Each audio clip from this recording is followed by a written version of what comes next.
Happy to join you today to talk about what's going on in terms of airtightness in the US. I'm Andy Persily. I acknowledge the contributions of my colleague at NIST, Steve Emmerich, as well as Ian Walker at Lawrence Berkeley National Lab. By way of introduction, I started working with blower doors in the late 1970s. When I was in graduate school, we were visited by Åke Blomsterberg from Sweden, who brought the plans for a blower door built on plywood, which resulted in the first blower door in North America. It was very heavy. And I'm not saying that to claim I'm any kind of expert. I'm only saying it to let you know I'm old. So most of what I'm talking about today came from this ventilation information paper that was published a year ago. That was written by Ian, Steve, and myself. And I will note that, sometimes things change in the US, regarding some of the programs that are described in this paper. And today I am not going to update everything that's happening, but I'll probably make a few comments here and there. So, why do we care about air tightness in the US and globally, really? It's over the years, over the decades, there were a lot in the US who didn't, care that much about air tightness. They did not, they didn't get it. They assumed it wasn't an issue because they just thought buildings were magically tight, or they thought it was a bad thing. And when indoor air quality awareness started to happen, people talked about the tight building syndrome, and I was like, "What? Where did that come from?" Because you know, did you test the building to be tight? And of course they hadn't. But the situation has gotten better over the years, and we've and we keep telling them it's important. Um, And, it's important because of energy. It's important because of indoor air quality, moisture management, and noise. And it might even be required. And Steve Emmerich, reminded me of, some interactions he had with Terry Brennan, who some of you may know, a building scientist in the US who has done a lot of work on a very practical bent to help people understand air tightness and other building performance issues. And he was involved in a state program on energy efficiency and taught them all about airtightness. And when their guidelines came up, it never mentioned airtightness. And Steve asked Terry, how often do you got to tell them about airtightness? And Terry said, every time. And, over the years, over the decades, things have gotten better in the US in terms of airtightness, but there's still progress to be made. So U.S. Airtightness requirements in the U.S. generally start with standards. For example, ASHRAE, the ASHRAE energy efficiency standards, have airtightness requirements, but these are voluntary standards or industry consensus standards, which is a good thing because you get a wide variety of viewpoints as the standards are developed, but they're voluntary. So the next level we have are called model codes. There's the International Energy Conservation Code, which is a pretty common one. It's international by name, but it's kind of like the World Series. It's really U.S. centric. And these are written by organizations like the ICC, International Code Council, and they're put out there. And then, they're also, so they don't have enforcement capabilities, localities can adopt them, which makes into their building codes or their building regulations.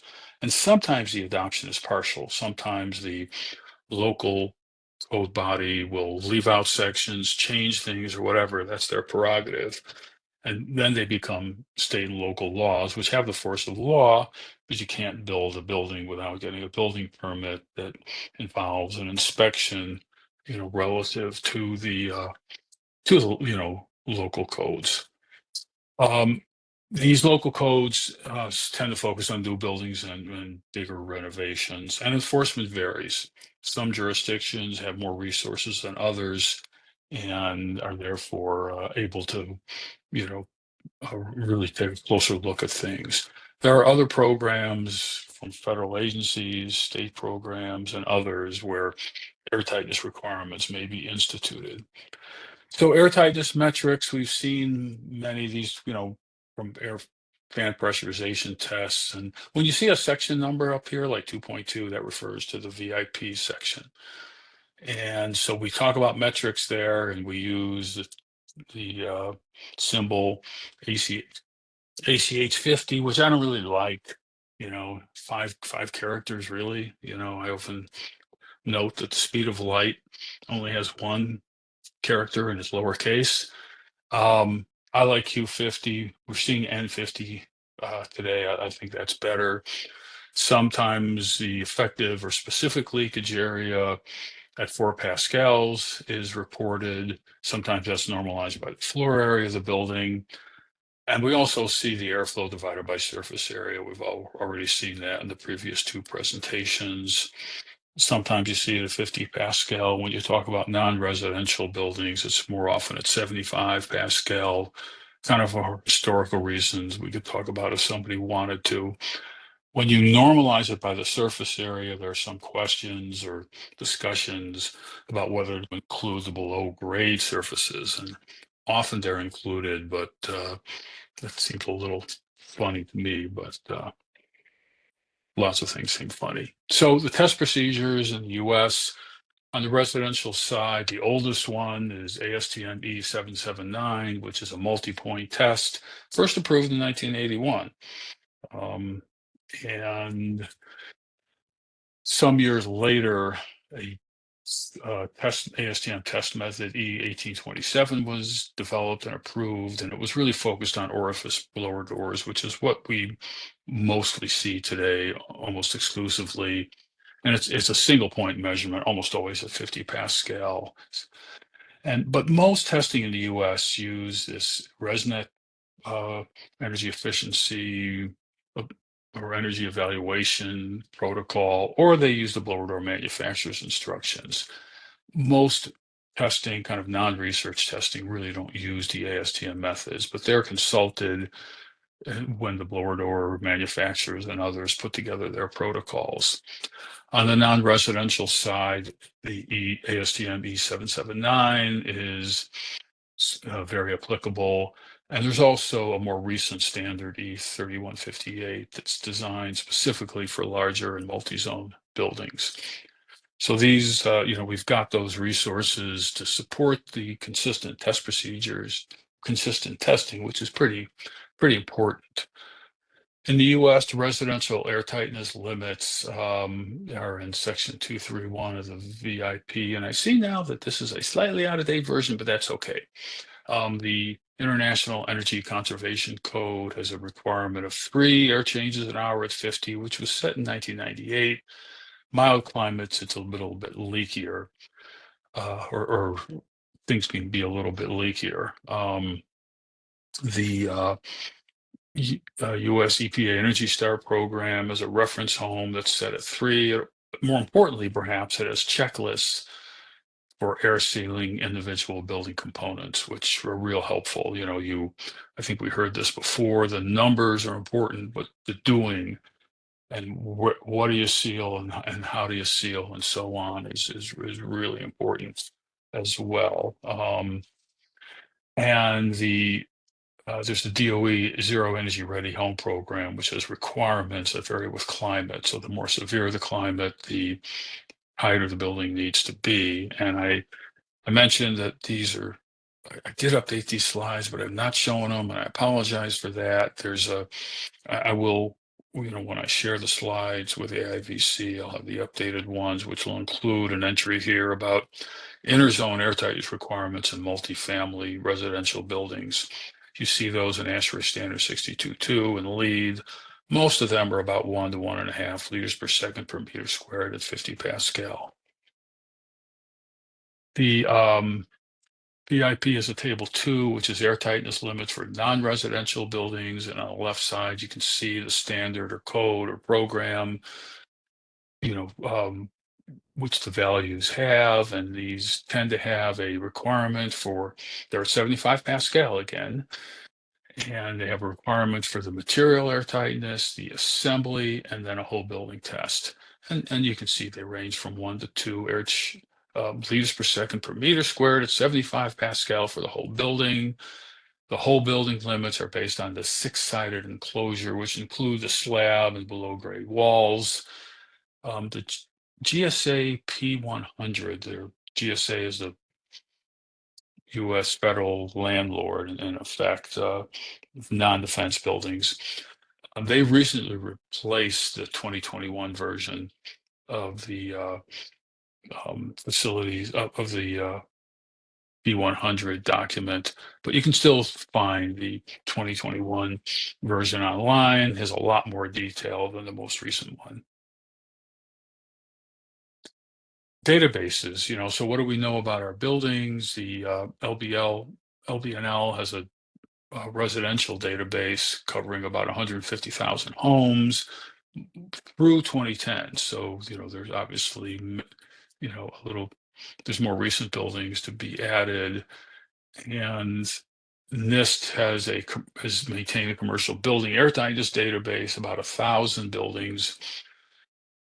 Slightly under half are from our military buildings, and this database will be online soon. In terms of trends, when you look at the residential data, yes, you see that the newer buildings are tighter. There's also a dependence on size, climate, and energy, and whether they're energy efficiency rated. On the non-residential buildings, we don't have a ton of data, but excuse me, you don't see any trends with age or building materials. But you do see, in buildings where there was an airtightness requirement or a testing requirement, or, somebody mentioned air barriers at some point, they tend to be tighter. Again, the numbers are important, but the guidelines make it happen. And, there's some checklists which are described in the VIP, which are listed here, and they're, this is kind of how you make it happen. And then duct leakage. The requirements on the residential side haven't changed much, but there's been more testing. And when you test, you get better results. And the other thing that testing has led to is some redesign on the residential side to bring the ducts into the conditioned space. For many, many years, ductwork has been located in garages and attics and crawl spaces where leakage really can hurt you from an energy and an air quality perspective. So we're seeing more and more systems where the ducts are inside, which is good. And also, some states have more demanding requirements, I'll say, on duct leakage, but most equipment manufacturers are trying to sell the same equipment all over the country. So if they change their equipment to meet, some requirement in Florida or California, for example, it's going to have national impacts. And then on residential side, there is more awareness of the importance of duct leakage, and which has led to tighter ducts and tighter HVAC components. And so to wrap up, U.S. has long lagged Europe and elsewhere in airtightness and testing requirements, but things have improved on both the residential and non-residential side. People are more aware of airtightness. They're starting to finally get it, that you don't get airtightness unless you design and build carefully. It's all in the details. It's how that window connects to the wall and so on. And if you don't test, you don't know. The requirements and the standards and codes and other programs that I referred to have definitely improved the situation. And when I had that list of non-residential requirements, the U.S. Army Corps of Engineers was listed there, and they've had a big impact because they required testing and tightness levels in all the buildings that they built. And the standardized test methods are crucial. If testing is important, you got to test consistently, and so you need these test methods to make it happen.